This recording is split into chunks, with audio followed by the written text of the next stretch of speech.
بسم الله الرحمن الرحيم.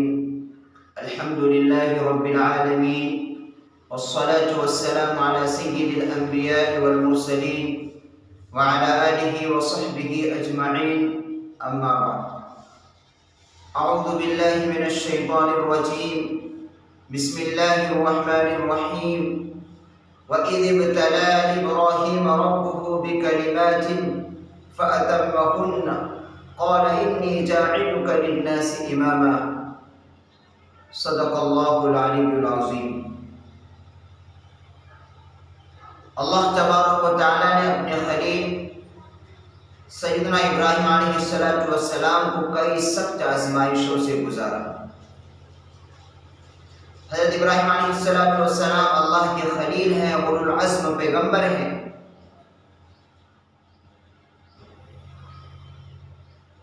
اللہ تبارک و تعالیٰ نے سب سے پہلے آزمائش کہ آپ کو 10 سال کی عمر میں پیش آئے، کہ چونکہ ابراہیم علیہ السلام کا گھرانہ بت پرستش کا گھرانہ تھا، خود ان کا باپ، ان کا چچا بتوں کو بنا کر بازار کے اندر فروخت کرتے تھے، اور ان کا چچا ابراہیم علیہ السلام کو بھی اس کام کے کرنے پر مجبور کرتے تھے. اب اندازہ لگائیں کہ بچہ ان کو جب اس کام کے کرنے پر مجبور کیا جا رہا ہو، جس کے دل کے اندر اس کی نفرت، اس کی کراہت اور اس کے نقصانات کو لوگوں کے سامنے بتا رہے ہوں، اور ایسے شخص کو جب اس کام کے کرنے پر مجبور کیا جائے گا تو اس کے لیے کتنی یہ تکلیف دہ بات ہوگی. تو پہلے ابراہیم علیہ السلام نے اپنے چچا کو سمجھایا، اتعبدون ما تنحتون، کہ آپ ایسی چیز کی عبادت پرستش کیوں کرتے ہیں جس کو آپ نے خود اپنے ہاتھوں سے اس کو بنایا ہے. تو اس پر ان کے چچا نے ان کو گھر سے نکال دیا. نوجوانی کے عالم میں سیدنا ابراہیم علیہ السلام نے گھر کو خیر بات کہہ دی. اس زمانے میں سال میں ایک روز میلہ لگتا تھا شہر کے باہر. شہر کے تمام لوگ وہاں جاتے تھے.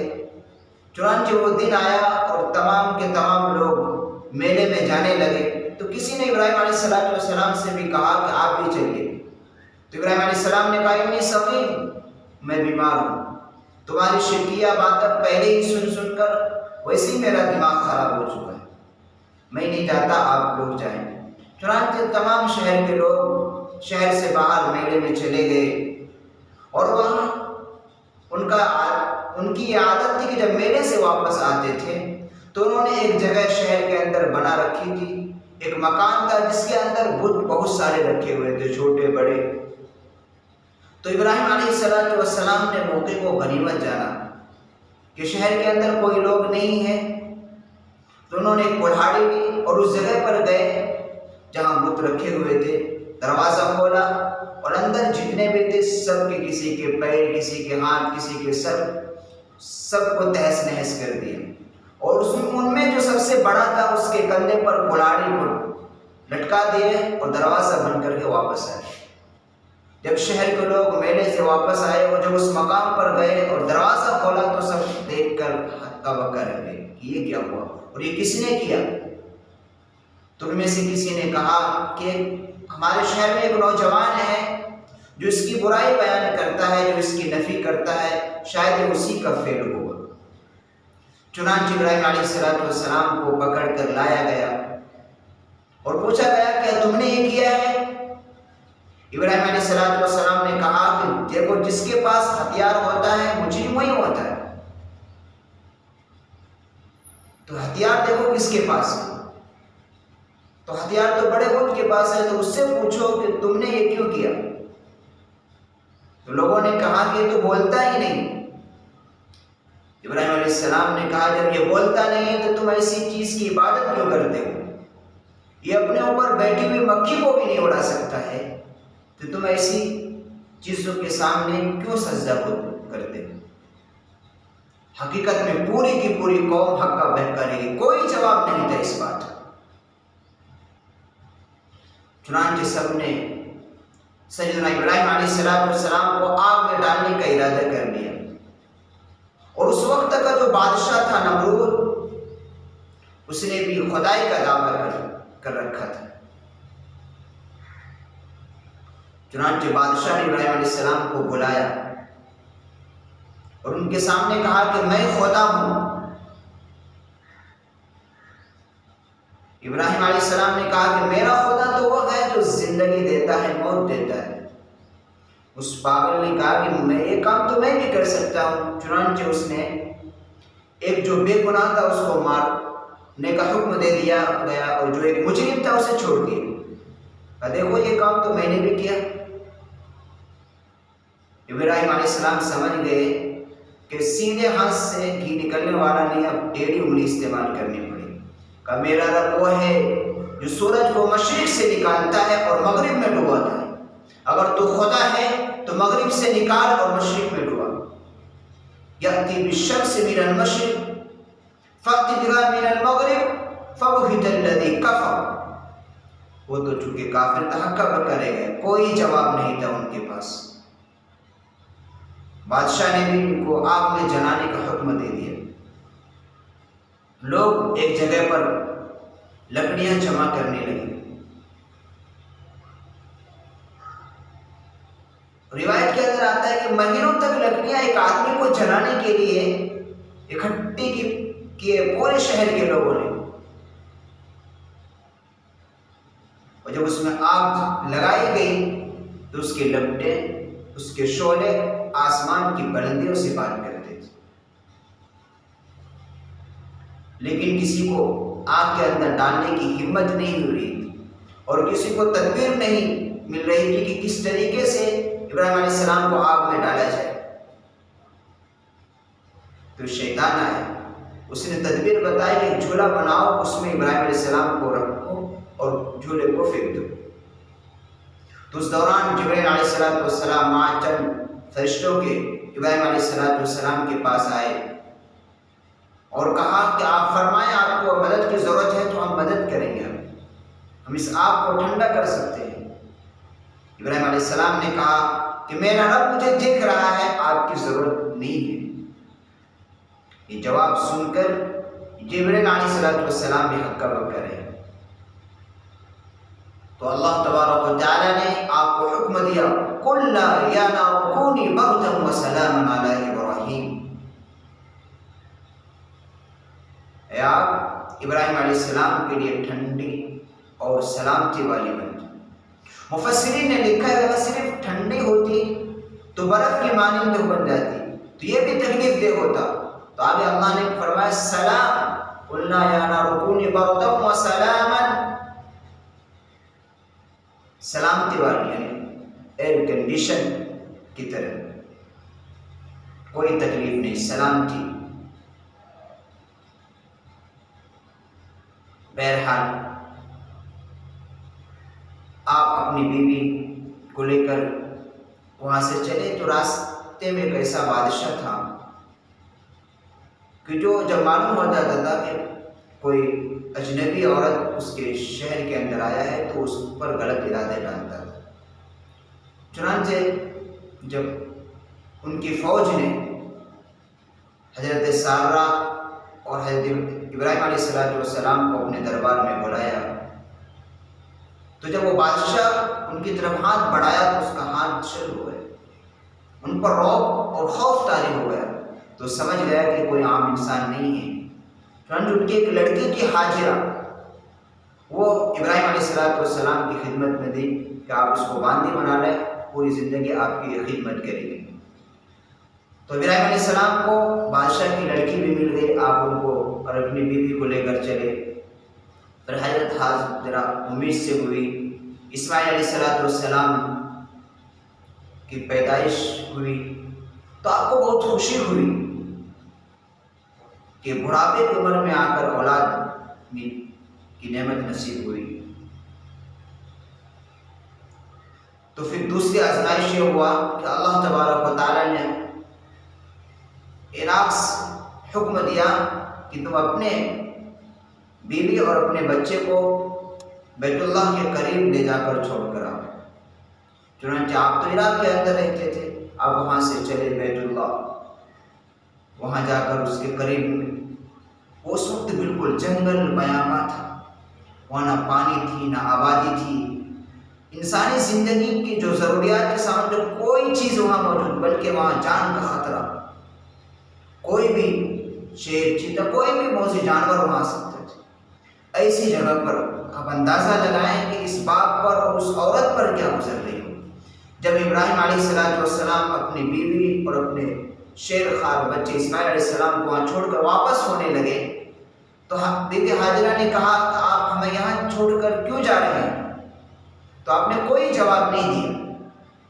پھر دوبارہ یہ سوال کیا تو بھی آپ نے کوئی جواب نہیں دیا۔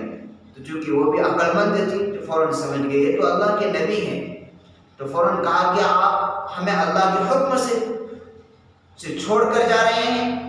تو ابراہیم علیہ السلام نے سر ہلایا، تو پھر کہا آپ جائیں، اگر اللہ کے حکم سے آپ ہمیں چھوڑ کر جا رہے ہیں تو اللہ ہمیں کبھی ضائع نہیں کرے۔ اللہ اکبر! کیسی ہمت! آج اچھے بہادر مردوں کی ہوا نکل جاتی ہے اگر اسے جنگل کے اندر اکیلا رہنے کو۔ ایک عورت، وہ بھی اس کے ساتھ شیر کا دودھ پیتا بچہ ہے، اور وہاں آبادی نہیں، بالکل جنگل بیاباں ہے۔ اب اندازہ لگائیں کیسی سخت آزمائش۔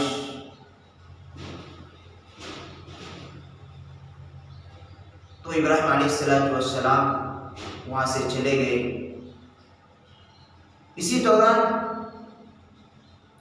کہ اسماعیل علیہ السلام کو پیاس لگتی ہے، پانی نہیں ملتا، تو پانی کی تلاش میں بی بی ہاجرہ دوڑ لگاتی ہے، ایک پہاڑ سے دوسری یعنی صفا سے مروہ 7 چکر لگایا، جس کو آج حجاج کرام طواف کرنے کے بعد یہ 7 چکر لگانا واجب ہے، جس کو طواف کہتے ہیں۔ اللہ کو اتنا پسند آیا کہ قیامت تک کے لیے اس عمل کو جاری کر دی۔ تو وہاں آپ نے جب 7 چکر، بی بی ہاجرہ نے دیکھا کہ اسماعیل علیہ السلام کے پاس ایک سفید لباس میں ایک شخص کھڑا، اس نے ایڑی مارے، وہاں سے پانی کا چشمہ جاری ہو گیا۔ روایت کے اندر آتا ہے کہ وہ فرشتہ تھا۔ بہرحال زمزم کا پانی، زمزم کے معنی آتا ہے اصل میں آتے ہیں رک جب وہ پانی کا چشمہ ابلنے لگا تو حضرت علیہ السلام نے ہی کہا کہ زمزم یعنی رک جا۔ تو علماء مفسرین کہتے ہیں اگر یہ الفاظ بی بی ہاجرہ نہ نکالتی تو آج پورا عرب کنٹری زمزم کے پانی سے سیراب ہوتا۔ بہرحال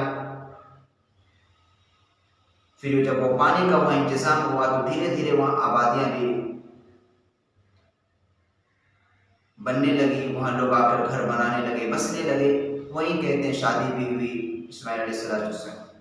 بہرحال اس کے بعد پھر ابراہیم علیہ السلام کو اللہ نے حکم دیا کہ میرے گھر کی تعمیر کرو۔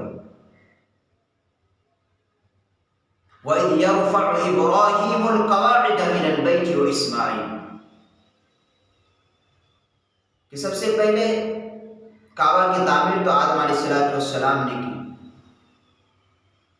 ان کے بعد چونکہ 100 سال کا عرصہ گزر گیا تو عمارتیں بوسیدھ ہو گئی تھی، تو 80 نے نو تعمیر کی، یعنی بوسیدھ کی ہو گئی تھی تو ان کو پھر سے تعمیر کیا گیا۔ ابراہیم علیہ السلام کے ساتھ ان کے بیٹے اسماعیل علیہ السلام ان کی مدد کرتے، اور جب گھر بن کے تعمیر ہو گیا تو اللہ نے حکم دیا وَأَذِّن فِي النَّاسِ بِالْحَجِّ يَأْتُوكَ رِجَالًا وَعَلَىٰ كُلِّ ضَامِرٍ۔ ابراہیم علیہ السلام لوگوں کے درمیان آواز لگاؤ میری طرف سے کہ وہ اس گھر کا لوگ عبادت کے لیے آئے ہیں۔ حج جو آج جو حجاج کرام یہ انہیں کی یادگار ہے، ان حج کے لیے جاتے ہیں، تو یہ سارے نشانات ابھی بھی وہاں موجود ہیں۔ اور ایک سخت آزمائش ابراہیم علیہ السلام پر یہ بھی آیا کہ جب وہ لڑکا جس کو بڑی تمناؤں کے بعد، بڑی دعاؤں کے بعد اللہ نے عطا فرمایا تھا، اور جب وہ لڑکا اپنے باپ کے ہاتھ بٹانے کے قابل ہوا تو اللہ نے خواب کے ذریعے یہ حکم دیا کہ اپنے بیٹے کو میرے راستے میں قربان کرو۔ چنانچہ 1 دن 2 دن 3 دن دیکھا، تو چونکہ نبی کا خواب عام انسان کی طرح نہیں ہوتا، وہ اللہ کا حکم ہوتا ہے،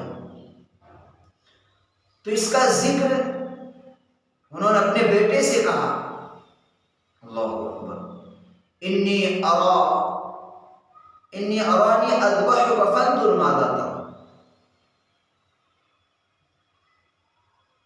اے بیٹے میں نے یہ خواب میں دیکھا کہ میں تم کو ذبح کر رہا ہوں، تو تمہاری کیا رائے ہے؟ قربان چاہیے۔ ایسے بیٹا، ایسے اولاد اللہ تبارک و تعالی ہم سب کو نصیب فرمائے۔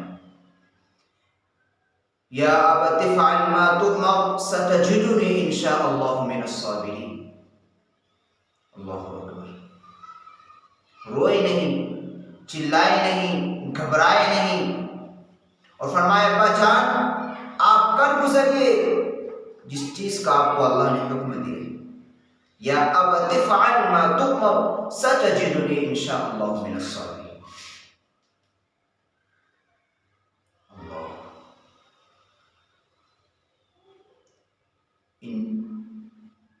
اور کہتے ہیں کہ روایت کے اندر آتا ہے جب آپ ابراہیم علیہ السلام جب اپنے بیٹے کو قربانی دینے کے لیے لے جانے لگے تو اپنی بیوی حاجرہ علیہ السلام سے کہا کہ اس کو اچھا نہلا دو اور کپڑے پہناؤ، ہم کسی بڑے کی ملاقات کے لیے جا رہے ہیں۔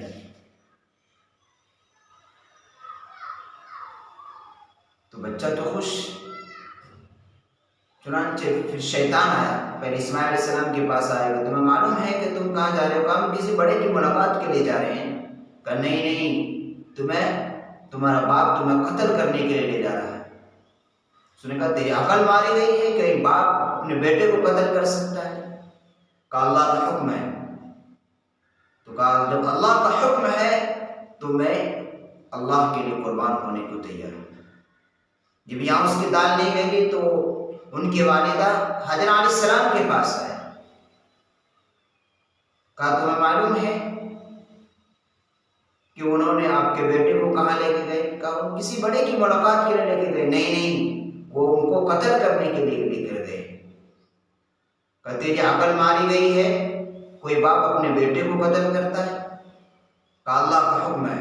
کہا جب اللہ کا حکم ہے تو میرا بیٹا اللہ کے راستے میں قربان ہے، اس پر میں راضی ہوں۔ تو اس کی آنکھ کی دال نہیں گلی تو پھر خود ابراہیم علیہ السلام کے پاس آئے اور دلیل دی کہ آپ اس کو قتل مت کریے، کیونکہ آدم علیہ السلام کے 2 بیٹوں میں آپس میں جب قتل ہوا تو آج پوری دنیا ان کو جتنے بھی قاتل ہیں ان سب کا گناہ ان پر آئے گا، تو ایک غلط چرچا ہوگا۔ تو ابراہیم علیہ السلام نے کہا کہ ان کے اور ہمارے درمیان کوئی مناسبت نہیں، لگتا ہے تو شیطان ہے۔ تو انہوں نے کنکری اٹھا کر ماری۔ تو یہ جو حاجی کہتے ہیں اب بھی وہ مقام 3 جگہ جائیں، پہلے اسماعیل علیہ السلام کے پاس آیا تھا، پھر حاجرہ علیہ السلام کے پاس، پھر ابراہیم علیہ السلام کے پاس شیطان آیا۔ تو تینوں جگہ پر وہ نشانات بنے ہوئے ہیں جہاں حاجی ان کو وہاں پر کنکریاں مارتے ہیں اور کہتے ہیں اس کنکری کے بدلے اتنا بڑا گناہ معاف ہوتا ہے کہ اگر وہ گناہ معاف نہ ہو تو اس کو بندہ ضرور جہنم کے اندر جاتا ہے۔ اللہ نے اتنی بڑی اس کو عبادت بنا دی۔ بہرحال تو یہ سخت وہ آزمائش ہے، اللہ تبارک و تعالیٰ نے اپنے خلیل کو آزمایا، جب ان تمام میں سب میں کامیاب ہو گئے اور یعنی 100% کامیابی ہوئے تو اللہ نے فرمایا قال انی جاعلک للناس اماما، کہ میں آپ کو لوگوں کا امام بنانے والا ہوں۔ تو ابراہیم علیہ السلام، اور یہ بھی اللہ کا اصول ہے کہ جو جس بندے کو بلند مرتبہ عنایت عطا فرماتے ہیں تو اس کو اللہ تبارک و تعالیٰ پہلے آزمائشوں سے گزارتے ہیں۔ چونکہ آپ اللہ کے خلیل ہیں، اولو العزم پیغمبر ہیں، اور آپ کو لوگوں کا امام بنانا تھا، تو اس سے پہلے آپ کو اللہ تبارک و تعالیٰ نے کئی سخت آزمائشوں سے گزارا۔ اور یہ جو قربانی ہم کرتے ہیں، یہ انہی حضرت سیدنا ابراہیم علیہ السلام کی ان کی یادگار، ان کی عادت، ان کا طریقہ ہے کہ انہوں نے بیٹے کے اللہ کے حکم پر قربانی کی تھی۔ قربانی کا روح یہی ہے کہ انسان اپنا جان و مال اللہ کے راستے میں قربان کر دے، اپنی مرضی، اپنی خواہشات، اپنے جان و مال سب اللہ کے لیے قربان۔ ان کی تو قربانی بہت بڑی تھی، ہم آج تو کہاں ایسی قربانیاں دے سکتے ہیں، لیکن پھر بھی اللہ تبارک و تعالیٰ نے ہمیں ان کا پیروکار بنایا ہے کہ ایک جانور قربان کر کے انسان حضرت سیدنا ابراہیم علیہ السلام کے پیروکار بن جاتا ہے۔ مختصر سا واقعہ ہے جو ہم نے آپ کے سامنے اس کو رکھا۔ اللہ تبارک و تعالیٰ ہم سب کے اندر بھی ایسی اللہ کی محبت اور ایسی اللہ کے دین کے لیے، اللہ کی رضا کے لیے اپنی جان و مال قربان کرنے کا ہمارے اندر جذبہ، حوصلہ اور ہمت عطا فرمائیں۔ آمین۔ وآخر دعوانا ان الحمد للہ رب العالمین۔